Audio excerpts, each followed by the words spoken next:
Hello प्यारे दर्शकों, आइए कहानी में जानते हैं श्री राम और सीता का पहला मिलन। जनकपुर, जो राजा जनक की पवित्र नगरी थी, सुंदरता और शांति का प्रतीक थी।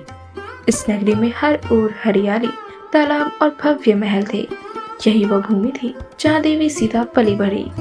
सीता, जिन्हें माता पृथ्वी की पुत्री कहा जाता है, केवल रूपवान ही नहीं थी, बल्कि उनका हृदय धर्मशील और निष्ठा से भरा हुआ था। वह हर किसी के लिए प्रेरणा थी और जनकपुर के लोगों के दिलों में रची बसी थी।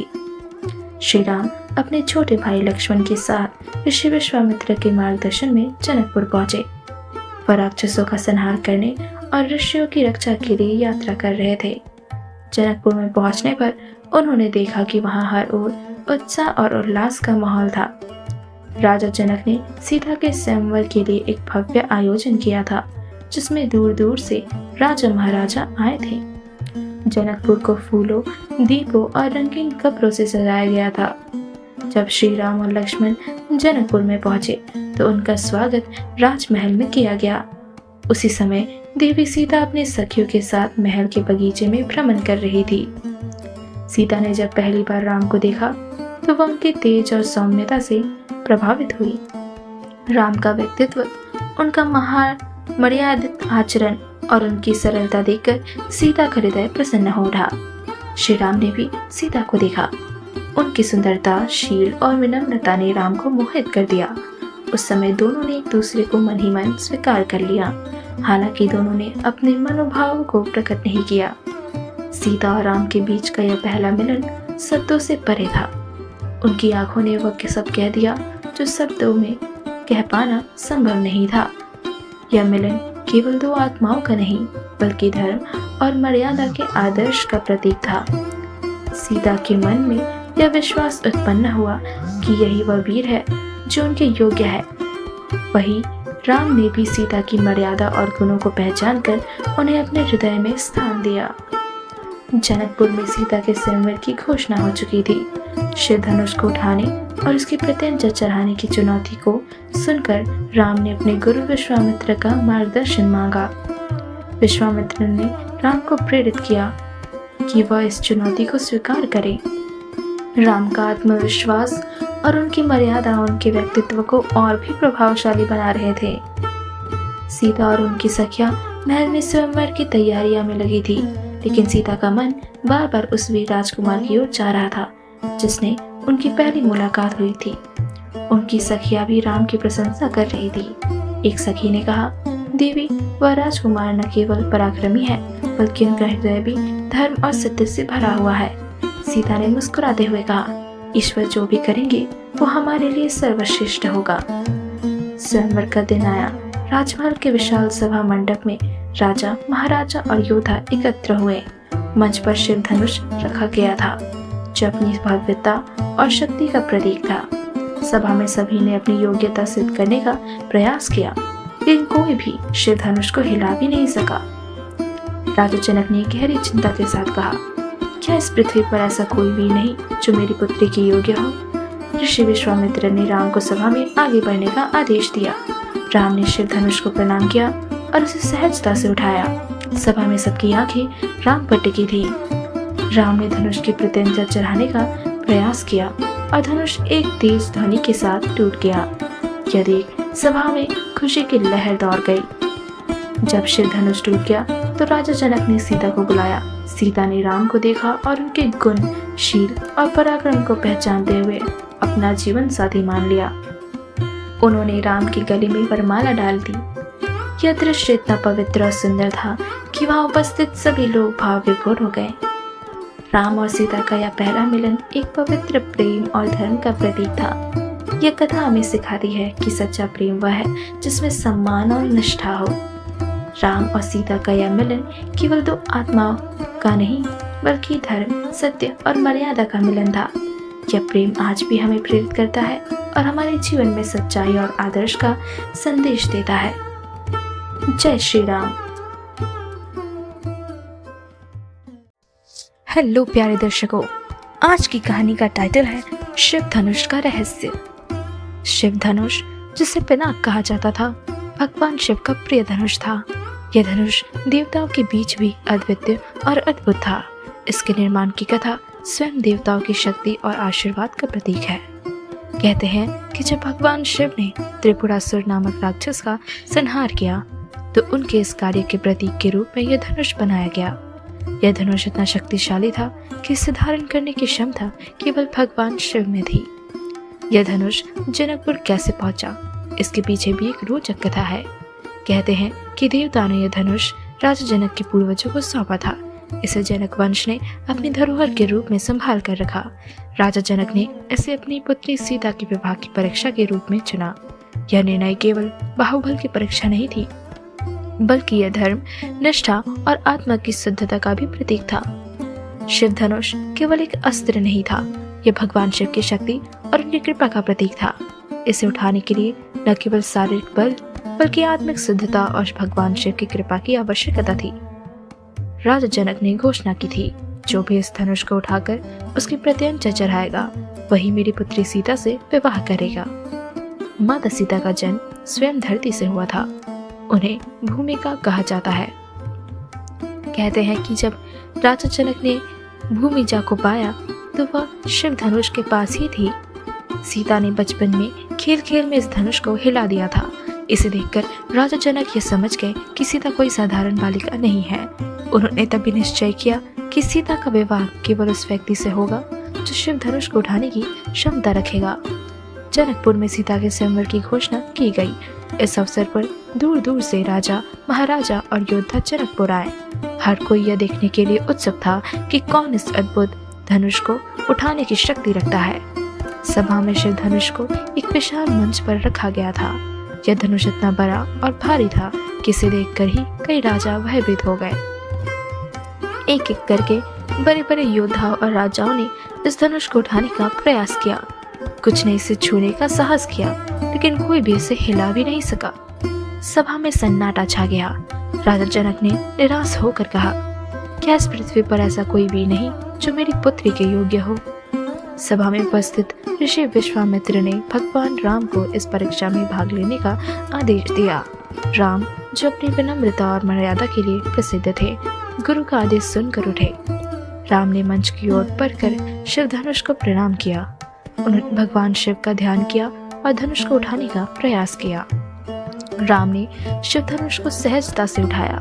यह देखकर सभा में उपस्थित सभी लोग चकित रह गए। राम ने धनुष की प्रत्यंचा चढ़ाने का प्रयास किया। जैसे ही उन्होंने इसे खींचा, धनुष एक तीव्र ध्वनि के साथ दो टुकड़े में टूट गया। इस घटना ने स्पष्ट कर दिया कि राम कोई साधारण व्यक्ति नहीं, बल्कि स्वयं भगवान विष्णु के अवतार हैं। यह शिव धनुष के रहस्य को और भी उजागर करता है। शिव धनुष का टूटना केवल एक घटना नहीं था, यह अहंकार और अधर्म के अंत का प्रतीक था। यह दिखाता है कि सच्चा वीर वही है जो न केवल बलवान हो, बल्कि विनम्र और धर्म का पालन करने वाला हो। राम ने यह सिद्ध किया कि शक्ति और विनम्रता का संग भी सच्चे वीर की पहचान है। शिव धनुष का रहस्य हमें यह दर्शाता है कि अहंकार और अधर्म का अंत निश्चित है। राम और सीता का मिलन केवल एक विवाह नहीं, बल्कि धर्म और सत्य की विजय का प्रतीक था। यह कथा आज भी हमें प्रेरणा देती है और हमारे जीवन में धर्म, सत्य और मर्यादा का पालन करने की शिक्षा देती है।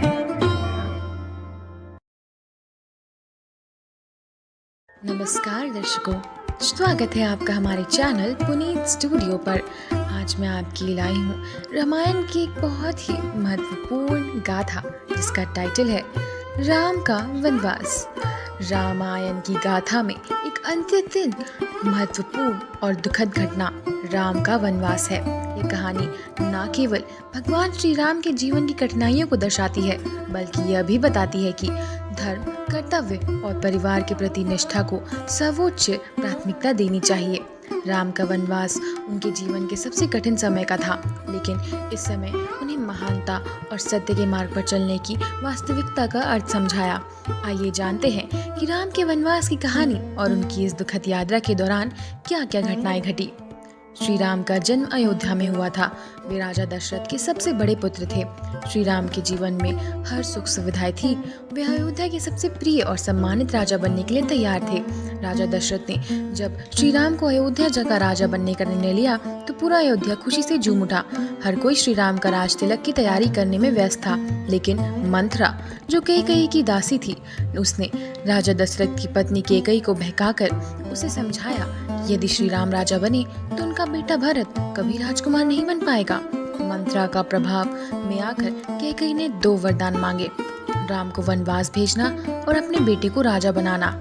राजा दशरथ, जो श्री राम के अत्यधिक प्रेम करते थे, इस आदेश से चकित रह गए, लेकिन उन्होंने धर्म और अपनी पत्नी की प्रतिष्ठा और निष्ठा को सर्वोच्च मानते हुए राम को वनवास भेजने का निर्णय लिया। राजा दशरथ के आदेश पर श्री राम को अयोध्या से बाहर वन में जाकर रहने का मौका मिला। श्री राम, जो अपने पिता के आदेश का पालन करने के लिए हमेशा तैयार रहते थे, इस निश्चय पर शांति स्वीकार करते हुए उन्होंने किसी प्रकार की नाराजगी या बुरा मान महसूस नहीं किया। श्री राम ने सीता और लक्ष्मण से कहा, मुझे वनवास जाना है, यही मेरा धर्म है और मुझे अपने कर्तव्य का पालन करना चाहिए। सीता ने श्री राम के साथ वन जाने का निश्चय किया, क्योंकि वह श्री राम के बिना जीवन जीने की कल्पना भी नहीं कर सकती थी। साथ ही लक्ष्मण भी अपने भाई के साथ वनवास जाने के लिए तैयार हो गए। राजा दशरथ के दिल में बहुत दुख था, लेकिन श्री राम का कर्तव्य और आदेश और उसे संतुष्टि करता था। श्री राम के वनवास पूरी अयोध्या को एक गहरा शोक लेकर गया। महल में सभी लोग शोकित रह गए। सभी, विशेष रूप से राजा दशरथ और अपने बेटे को वन भेजते हुए दिल टूट गया उनकी स्थिति अत्यधिक दुखी थी, लेकिन राम के लिए उनका आदर्श, धर्म और कर्तव्य उन्हीं का था। भरत, जो इस समय अयोध्या से बाहर थे, जब वे लौटे और पूरी घटना का पता चला तो उन्हें भी गहरा आघात हुआ। वे अपने भाई राम से बेहद प्यार करते थे और उनकी राजगद्दी पर बैठना कभी नहीं चाहते थे। भरत ने राम के वापस लौटने का आग्रह किया, लेकिन राम ने कहा, मुझे तो यह वनवास भगवान की इच्छा से स्वीकार समझना होगा और मैं इस धर्म का पालन कर रहा हूँ। तुम सब मेरा साथ दो, लेकिन इस निर्णय को स्वीकार कर लो। श्री राम, सीता और माता लक्ष्मण साथ दंडकारण्य वन पहुंचे और जीवन के कठिन समय की शुरुआत की। जंगलों में ठंडी रातें, गर्मी और भूख उनके रोज सामना करना पड़ा, लेकिन श्री राम ने कभी भी अपने कर्तव्यों से विचलित नहीं होने दिया। वनवास के दौरान कई घटनाएं घटी जो श्री राम के धैर्य, साहस और उनके सिद्धांतों को परखने वाली थी। श्री राम के वनवास के दौरान उन्हें बहुत से ऋषियों ने और तपस्वियों ने की मुलाकात की। उनमें से एक थे माश ने उनका नाम तपस्वी श्री राम से कहा, आप वनवास के लिए स्वयं को समर्पित किया है, लेकिन ध्यान रखिए, इस जंगल में आपको न केवल बाहरी खतरा का सामना करना पड़ेगा, बल्कि भीतर से आपको आपके दुष्टों का भी सामना करना पड़ेगा। श्री राम ने उनके मार्गदर्शन को स्वीकार किया और अपने जीवन की कठिनाइयों को निपटाने के लिए तैयार हो गए। वनवास के दौरान श्री राम की जिंदगी में एक और मोड़ आया, वह था सीता का हरण। राक्षसों के राजा रावण ने सीता को हर लिया और उसे लंका ले गया। राम ने सीता को अपहरण का पता चला तो वह पहले शांति से विचार किया, लेकिन फिर अपनी पत्नी को वापस लाने के लिए उन्होंने पूरी ताकत लगा दी। राम का वनवास न केवल उसे व्यक्तिगत जीवन के महत्वपूर्ण मोड़ था, बल्कि धर्म, त्याग और परिवार के प्रति निष्ठा की गहरी पाठशाला थी। श्री राम का यह सिद्ध करता है कि सच्चा नायक वही है जो अपने कर्तव्यों का पालन करता है, चाहे वो कितना भी कठिन क्यों ना हो। यह कहानी हमें धैर्य, त्याग और धर्म के मार्ग पर चलने का संदेश देती है। श्री राम के वनवास केवल एक भौतिक यात्रा नहीं, बल्कि एक आध्यात्मिक यात्रा थी, जो हमें जीवन के वास्तव और उद्देश्य को समझाने में मदद करती है। क्या आपको यह कहानी प्रेरणादायक लगी? श्री राम के आदर्शों से कुछ सीखने के लिए इस कहानी को शेयर करें। जय श्री राम।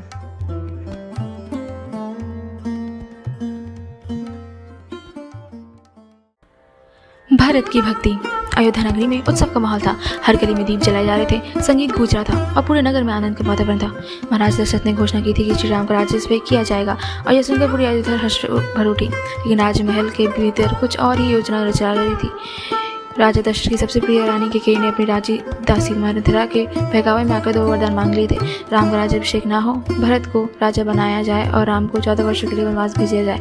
महाराज दशरथ ये सुनकर अत्यंत दुखी हुए, लेकिन वे अपने वचन से पीछे नहीं हट सकते थे। राम ने बिना किसी विरोध के वनवास स्वीकार कर लिया। लक्ष्मण और माता सीता भी उनके साथ वन में चले गए। भरत उस समय अयोध्या में नहीं थे, वे अपने ननिहाल गए हुए थे और जब वे लौटे तो अयोध्या में सब कुछ बदल चुका था। भरत जैसे ही अयोध्या पहुंचे, उन्हें यह भयानक समाचार मिला, राम वनवास जा चुके हैं, राजा दशरथ वियोग में प्राण त्याग चुके हैं। कैकेयी ने उन्हें राजा बनाने के लिए षड्यंत्र रचा था। भरत को यह सुनकर गहरा आघात लगा। उनके हृदय में पीड़ा थी कि उनकी माता के कारण राम को वनवास भोगना पड़ा। भरत रोते हुए बोले, माँ, तुमने ये क्या किया? क्या तुमने मेरे और राम के प्रेम पर संदेह किया? मैं ये राजगद्दी कभी स्वीकार नहीं करूँगा। भरत ने तुरंत सभा बुलाई और सभा मंत्रियों से कहा, मैं राजा नहीं बनूंगा, यह सिंहासन केवल श्री राम का है। भरत ने संकल्प लिया कि वे श्री राम को वापस लाने के लिए चरण पकड़ लेंगे और बिना उन्हें लिए लौटेंगे नहीं। उन्होंने सेना, मंत्री, संत और गुरु वशिष्ठ सहित अयोध्या के नागरिकों को साथ लिया और चित्रकूट की ओर प्रस्थान किया। भरत की भक्ति और प्रेम को देखकर अयोध्या के नागरिक भावुक हो गए। भरत जब चित्रकूट पहुंचे तो उन्होंने देखा कि श्री राम साधारण वस्त्रों में जटाजूट धारण किए वनवासी के रूप में रह रहे थे। भरत ने श्री राम के चरण पकड़ लिया और रोते हुए बोले, भैया, मेरे कारण आपको यह कष्ट सहना पड़ा, ये राज्य आपका है, कृपया लौट चलिए। श्री राम ने भरत को उठाया और उनके आंसू पोंछते हुए कहा, प्रिय भरत, यह तुम्हारा दोष नहीं है, ये सब विधि का विधान है। मैं पिता के वचन को निभाने के लिए बनाना आया हूँ। भरत ने बहुत मिनती की, लेकिन राम अपने धर्म से पीछे नहीं हटे। जब भरत को यह विश्वास हो गया कि श्री राम वापस नहीं चलेंगे तो उन्होंने एक और अनोखा निर्णय लिया, भैया, यदि आप नहीं लौटेंगे तो मुझे आपकी पादुका दे दीजिए। मैं अयोध्या में आपकी चरण पादुका और सिंहासन पर रखकर 14 वर्षों तक आपकी अनुपस्थिति में राज्य का संचालन करूंगा, लेकिन मैं स्वयं राजा नहीं बनूंगा। श्री राम ने भरत की भक्ति को देखकर अपनी पादुका उन्हें सौंप दी। भरत श्री राम की पादुका सिर पर रखकर अयोध्या लौटे और नंदीग्राम में रहने लगे। भरत ने राज्य में प्रवेश नहीं किया। वे नंदीग्राम नामक स्थान पर रहने लगे और करोटा पैसा करने लगे। उन्होंने राजसी वस्तु त्याग दिए, वे मिट्टी की कुटिया में रहने लगे। उन्होंने कभी सिंहासन पर नहीं बैठे, वे प्रजा की सेवा करते रहे, लेकिन स्वयं को राजा नहीं माना। उनके लिए राम की राजा थे और उनकी पादुका ही सिंहासन दी। अयोध्या में सब कोई आदेश और पारित किया जाता था तो वो राम की पादुका को प्रणाम करके ही किया जाता। भरत ने संकल्प लिया कि जब तक श्री राम लौट कर नहीं आएंगे तब तक वे राजमहल में प्रवेश नहीं करेंगे। भरत ने पूरे 14 वर्षों तक किसी तरह वनवासी जीवन जिया, केवल अपने भाई की प्रतीक्षा में। जब वनवास का समय समाप्त हुआ और श्री राम अयोध्या लौटे तो भरत खुशी से झूम उठे। उन्होंने श्री राम का भव्य स्वागत किया और उनके चरण में गिरकर बोले, भैया, अब इस पादुका को स्वीकार करें और अयोध्या का शासन फिर से अपने हाथ में ले। श्री राम ने भरत को लगाई से लगा लिया और उनकी भक्ति की सराहना की। भरत की भक्ति केवल एक भाई का प्रेम नहीं थी, बल्कि यह त्याग, निष्ठा और सच्ची भक्ति का सर्वोच्च उदाहरण था। भरत ने राज्य को ठुकराया क्योंकि उनके लिए राम ही सच्चे राजा थे। उन्होंने 14 वर्षों तक सन्यासी जीवन जिया, केवल अपने भाई की प्रतीक्षा में। उन्होंने धैर्य, प्रेम और भक्ति का आदर्श प्रस्तुत किया। यह कथा हमें सिखाती है कि सच्चा प्रेम और भक्ति केवल शब्दों में नहीं होती, बल्कि त्याग और समर्पण में होती है। जय श्री। आज के लिए बस।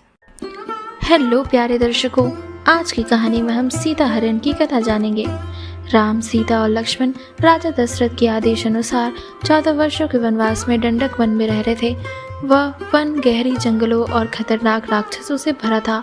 फिर भी राम, सीता और लक्ष्मण ने धर्म और संतोष के साथ अपना समय व्यतीत किया। वे साधारण झोपड़ी में रहते और प्रकृति की गोद में अपनी दिनचर्या का पालन करते थे।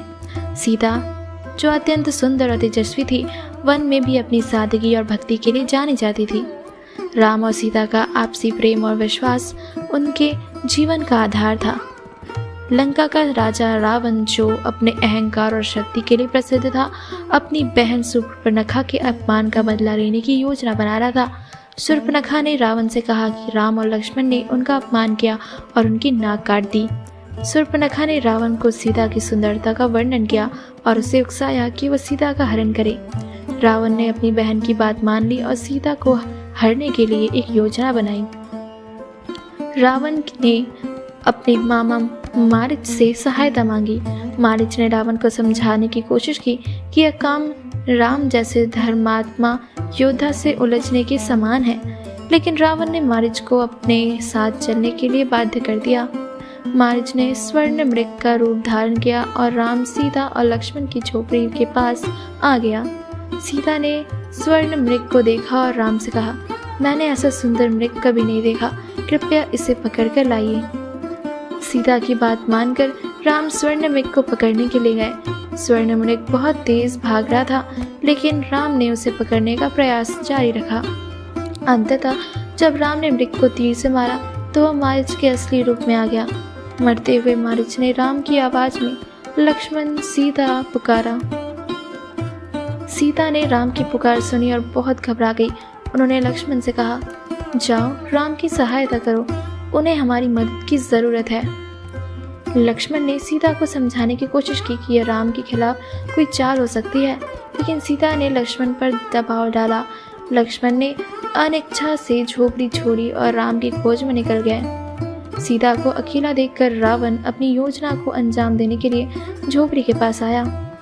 उसने एक साधु का रूप धारण किया और से भिक्षा मांगने के बहाने सीता के पास पहुंचा। सीता, जो हमेशा साधु संतों का सम्मान करती थी, रावण को भिक्षा देने के लिए झोपड़ी से बाहर आई। जैसे ही सीता ने देखा पार की, रावण ने अपने असली रूप का खुलासा किया। रावण ने सीता को जबरदस्ती अपने पुष्पक विमान में बैठा लिया। सीता ने मदद के लिए पुकार लगाई, लेकिन जंगल में उनकी आवाज सुनने वाला कोई नहीं था। सीता ने रावण से कहा, तुम्हारा यह कृत्य अधर्म है, राम तुम्हें कभी माफ नहीं करेंगे। लेकिन रावण अपने अहंकार में सीता की बातों को अनसुना कर देता था। जब रावण सीता को लेकर जा रहा था, तब रास्ते में जटायु नामक एक वृद्ध कारुक ने उन्हें देखा। जटायु ने सीता की रक्षा के लिए रावण से लड़ाई की। जटायु ने बहादुरी से रावण के पुष्पक विमान को रोकने की कोशिश की, लेकिन रावण ने जटायु को बुरी तरह घायल कर दिया। जटायु ने अपने प्राणों की चिंता किए बिना सीता को बचाने का प्रयास किया, लेकिन वह असफल हो गए। रावण ने सीता को लेकर लंका की ओर प्रस्थान किया। लंका पहुंचने के बाद रावण ने सीता को अशोक वाटिका में रखा। उसने सीता को धमकी दी कि वह उसे अपनी रानी बनाएगा, लेकिन सीता ने स्पष्ट रूप से मना कर दिया। उन्होंने कहा, तुम मुझे अपने बल से हर सकते हो, लेकिन मेरे मन और आत्मा पर अधिकार नहीं कर सकते। राम और लक्ष्मण जब वापस झोपड़ी में लौटे तो उन्होंने सीता को वहां न पाकर चिंता में पड़ गए। उन्होंने सीता की खोज शुरू की। रास्ते में उन्हें घायल जटायु मिला, जिसने अपनी आखिरी सांसों में रावण के सीता का हरण करने की बात बताई। राम और लक्ष्मण ने जटायु का अंतिम संस्कार किया और सीता को खोजने की प्रतिज्ञा ली। सीता हरण की कहानी हमें सिखाती है कि अधर्म और अहंकार का अंत निश्चित है। यह कथा धर्म और सत्य के मार्ग पर चलने का संदेश देती है। सीता का धैर्य, राम का प्रेम और लक्ष्मण की निष्ठा इस कहानी को अमर बनाते हैं। आज के लिए बस इतना ही। मिलते हैं अगली वीडियो में।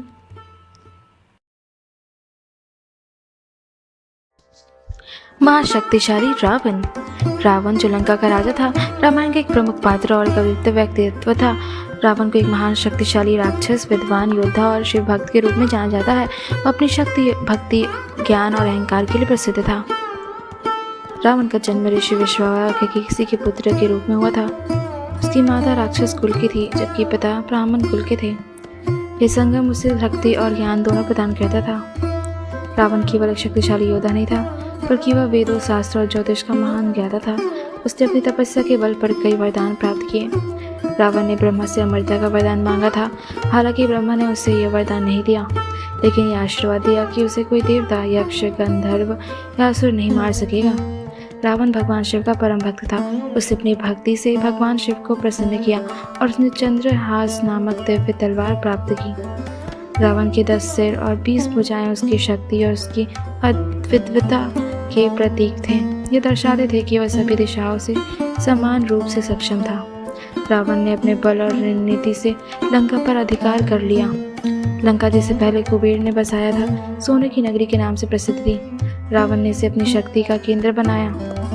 उसका शासन इतना प्रभावशाली था कि देवता भी उससे भयभीत रहते थे। लंका के सभी नागरिक रावण के साहस और सामर्थ्य की सराहना करते थे। रावण का सबसे बड़ा दोष उसका अहंकार था।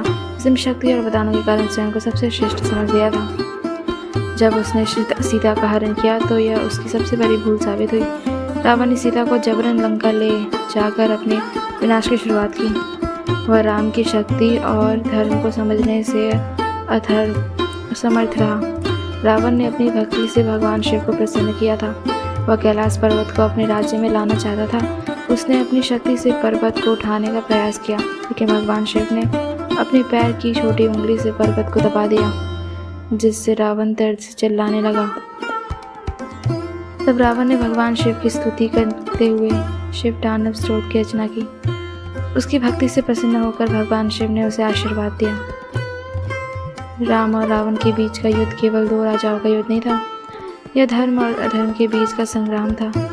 रावण ने अपनी पूरी सेना और ताकत के साथ राम का सामना किया। उसके पुत्र मेघनाथ और भाई कुंभकर्ण ने भी इस युद्ध में अपनी वीरता दिखाई, लेकिन राम ने अपने धर्म, साहस और निष्ठा के बल पर रावण को पराजित किया। रावण के अंतिम समय में जब वह मृत्यु शैया पर था, उसने लक्ष्मण को शिक्षा दी। उसने कहा, संसार में सबसे बड़ी मूर्खता यह है कि समय पर सही कार्य ना किया जाए। मैं अपनी शक्ति और ज्ञान के कारण अहंकारी बन गया और यही मेरे पतन का कारण बना। यह उपदेश ये सिखाता है कि ज्ञान और शक्ति का उपयोग तभी सार्थक है जब वह धर्म और सत्य के मार्ग पर किया जाए। रावण एक खलनायक होते हुए भी एक प्रेरणादायक व्यक्तित्व है। उसकी कहानी हमें सिखाती है कि ज्ञान और शक्ति का अहंकार विनाशकारी हो सकता है। रामायण में रावण का चरित्र ये संदेश देता है कि चाहे कोई कितना भी शक्तिशाली क्यों ना हो, धर्म और सत्य के सामने उसे झुकना ही पड़ता है। रामायण में रावण की भूमिका केवल एक खलनायक की नहीं है, वह राम के आदर्श और धर्म की स्थापना के लिए महत्वपूर्ण कड़ी है। रावण का जीवन ये सिखाता है कि हर व्यक्ति को अपनी सीमाओं और मर्यादाओं का पालन करना चाहिए। उसकी कहानी यह भी दिखाती है कि ज्ञान और भक्ति का सही उपयोग जीवन को महान बना सकता है। आज के लिए बस इतना ही, मिलते हैं अगली वीडियो।